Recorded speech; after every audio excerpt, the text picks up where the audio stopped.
সুরঙ্গমাকে জব্দ করে রোশনাইয়ের পাশে দাঁড়ালো আরণ্যক। সম্পূর্ণ জানতে দেখতে থাকো। গল্পের শুরুতেই দেখা যায় রাজীবের সাথে কথা বলতে থাকে আরণ্যক আর বলে, দেখো রাজীব, আমি অনেক কষ্ট করে রোশনাইকে বাঁচিয়ে নিয়ে এসেছি। রোশনাইয়ের অবস্থা অনেক খারাপ হতো যদিও রাজেশ ভাইকে বিয়ে করত। তাই আমি বলছি হাতে বেশি সময় নেই। তুমি তো রোশনাইকে ভালোবাসো, তুমি বিয়ে করবে তো? আর এটা শোনার পর রাজীব পুরোপুরি অবাক হয়ে যায় আর বলে, স্যার, আমার এখনো গ্র্যাজুয়েশনই কমপ্লিট হয়নি, আমি কি করে সংসার চালাবো ওকে বিয়ে করলে? এটা হয় না স্যার, আমার খুব ভয় লাগছে। আরণ্যক বলে, রাজীব, তুমি ভালোবাসো একজনকে আর তাকে বিয়ে করার জন্য এইটুকু চেষ্টা করবে না? তাহলে তোমাদের ভালোবাসাটা কিরকম ভালোবাসা? আমি তো সেটাই বুঝতে পারছি না। রাজীব তখন বলে, আমি বুঝতে পারছি স্যার, তবে আমরা তো মধ্যবিত্ত ছেলে, আমরা নিজের পায়ে না দাঁড়িয়ে বিয়ে করার সিদ্ধান্ত নিতে পারি না। আমি জানি আপনি রোশনাইয়ের ভালো চান, আপনি অনেকবার রোশনাইকে বাঁচিয়েছেন, কিন্তু আমি কি করতে পারি? আমার পক্ষে কি বা করা সম্ভব? আরণ্যক বলে, আমি তোমার পাশে আছি, তুমি যদি একটু এগিয়ে আসো তাহলেই সব কিছু সম্ভব। এবার তুমি ঠিক করো যে তুমি কি করবে আর কি করবে না, কারণ আমি চাই তোমাদের বিয়ে দিতে। তুমি আমার সাথে কলকাতায় চলো, সেখানে আমি নিজে তোমার একটা কাজের ব্যবস্থা করে দেব। তারপর তোমার সাথে রোশনাইয়ের বিয়ে দিয়ে আমি নিশ্চিন্ত হতে পারবো। তুমি আর রোশনাই দুজন মিলে সুখে শান্তিতে সংসার করবে, এর থেকে ভালো কিছু আর হতে পারে না। এর মধ্যেই রাজীব বলে, আপনি যেটা বলছেন সেটা সত্যি হবে স্যার? আমি তো চাই একটা চাকরি করতে, আমার খুব ইচ্ছা। আপনি যদি আমাকে একটা চাকরি দেন তাহলে আমি আপনার কাছে খুবই কৃতজ্ঞ থাকব। আরণ্যক বলে, সম্ভব, সেটাই সম্ভব যে তোমার একটা চাকরির ব্যবস্থা আমি করবই, তুমি চিন্তা করো না। আর শোনো, আমার সাথে তুমি কলকাতায় যাবে। রোশনাই জিজ্ঞেস করলে বলবে তুমি একটা চাকরির ইন্টারভিউ দিতে যাচ্ছ, কি মনে থাকবে তো? রোশনাইকে সত্যি কথাটা কিন্তু বলা যাবে না। দেখো, তোমাকে আমি বারবার করে সাবধান করছি, এবারে বাকিটা তোমার ইচ্ছে। তখনই রাজীব বলে, ঠিক আছে স্যার, আমি তাতেই রাজি, আপনি চিন্তা করবেন না, আপনি যেমনটা বলছেন আমি তেমনটাতেই আপনার পাশে আছি। এর মধ্যেই রোশনাই বইটই নিয়ে বসেছে, কিন্তু মন আর বসছে না। স্যারজি কোথায় গেল সেটাই ভাবছিল রোশনাই, আর ভাবে, স্যারজি যেভাবে আমার পাশে ছিল, যেভাবে আমাকে বাঁচিয়েছে, বন্দুকের সামনে দাঁড়িয়েও স্যারজি আমাকে প্রোটেক্ট করেছে, স্যারজির কাছে আমি সারাটা জীবনই এইভাবে কৃতজ্ঞ থাকব। এর মধ্যেই গরিমারা চলে এসেছে। তখনই প্রকাশ বলে, এই তো সুরঙ্গমা, গরিমা, তোরা সবাই চলে এসেছিস। আমি যতদূর খবর পেয়েছি আরণ্যক আর রোশনাই এই হোটেলেই রয়েছে, পুলিশ প্রোটেকশনও দেখতে পাচ্ছিস রয়েছে। গরিমা তখন বলে, আচ্ছা মামু, ওই রকম একটা একরত্তির মেয়ের কাছে তোমরা কেউই তো দেখছি পেরে উঠছো না, শেষ পর্যন্ত রাজেশের সাথে বিয়েটা হলো না। তখন সুপ্রকাশ বলে, কি বলবো বল, আরণ্যক যে এইভাবে এসে সবকিছু ভেস্তে দিতে পারে এটাই তো আমি ভাবতে পারিনি। সত্যি বলতে আমার খুবই খারাপ লেগেছে। রাজেশ ভাই তো যেমনই হোক না কেন, ও তো ভালোবাসে রোশনাইকে, ও ভালোই রাখতো। আরণ্যক যে কেন এইসবের মাঝখানে ঢুকতে চাইছে আমি সেটাই বুঝতে পারছি না। সুরঙ্গমা বলে, আসলে ওই মেয়েটাকে না কোনো ভরসা করা যায় না। আমার তো মনে হয় ওই মেয়েটাকেই ধরে আমি শেষ করে দিই। বারবার ও আমার মেয়ের জীবনে ইন্টারফেয়ার করছে, যেটা কোনোভাবেই মেনে নেওয়া যায় না। তখনই গরিমা বলে, চলো আমরা হোটেলে যাই। এরপর প্রকাশ চলে এসেছে, রিসেপশনিস্টকে বলে, আমাদের 4টে রুম লাগবে। আচ্ছা, রোশনাই তো এই হোটেলেই আছে তাই না?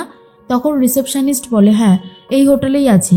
এরপর ম্যানেজারের সাথে কথা বলতে থাকে সুরঙ্গমা আর বলে, আচ্ছা, আরণ্যক কি কোথাও বেরিয়েছে? তখন ম্যানেজার বলে, হ্যাঁ, আরণ্যক স্যার তো একটু আগেই বেরিয়ে গেছে। আসলে রোশনাই ম্যাডামের জ্বর হয়েছিল কালকে, আমাদের কাছে ওষুধও চেয়েছিল, আমরা তো ব্যবস্থা করেও ছিলাম। আমার মনে হয় স্যার অন্য কোথাও গেছে, আপনারা ওয়েট করুন। আপনারা কি ওনার বাড়ির লোকজন হন?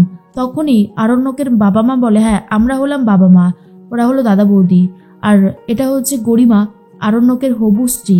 আর এটা শোনার পরেই ম্যানেজার বলে, আচ্ছা আচ্ছা স্যার আসুক, আপনারা একটু অপেক্ষা করুন। এর মধ্যেই রোশনাইয়ের সাথে কথা বলবে বলে ঠিক করেছে সবাই, তাই রোশনাইকেই আগে খবরটা পাঠানো হয়। রোশনাই তখন বলে, আমার জন্য আবার কে আসলো? আমি তো ভাবতেই পারছি না যে আমার সাথে দেখা করার জন্য কেউ একজন এসছে। এরপরে রোশনাই এসে দেখে গরিমারা সবাই এসেছে। তখনই গরিমা বলে, কি ভেবেছিলে? না না, আমি তো একটা কথা বুঝতে পারছি না, কি ভেবেছিলে তা কি তুমি, যে তুমি এইভাবে পার পেয়ে যাবে? শোনো, যে এই বাড়াবাড়িটা তুমি করছো না সেটা একদমই ঠিক করছো না। একটা কথা ভালোভাবে মাথায় রাখবে যে আরণ্যক আমার হাজব্যান্ড, হবু হাজব্যান্ড, ওকে তুমি কোনোভাবেই আমার কাছ থেকে কেড়ে নিতে পারবে না রোশনাই। তখনই রোশনাই বলে, আমি তো কেড়ে নিতে চাই না গরিমা দিদি, এসব তুমি কি কথা বলছো? আমি বিপদে পড়েছিলাম বলেই স্যারজি আমাকে বাঁচাতে এসেছে, ব্যাস এইটুকুই, এছাড়া আর কিচ্ছু নয়। তুমি ভাবো তো, রাজেশের সাথে আমি কি বিয়ে করতে চেয়েছিলাম? আমাকে জোর করে রাজেশ ভাই বিয়ে করছিল। স্যারজি কোনোভাবে খবর পেয়ে ছুটে এসেছে আমাকে বাঁচাতে, কিন্তু আমি তো স্যারজির কাছে যাইনি। আমি এটাও স্যারজিকে বলিনি যে আমাকে বাঁচান। এরপর তুমিই বলো যে আমি এসব কেন শুনবো? তখনই সুরঙ্গমা বলে, এই তুমি চুপ করো রোশনাই, বড্ড বেশি আউফাও কথা বলছো। তুমি ইচ্ছে করে আরণ্যককে বারবার আটকানোর চেষ্টা করছো, সেটা আমি খুব ভালো মতন বুঝতে পারছি।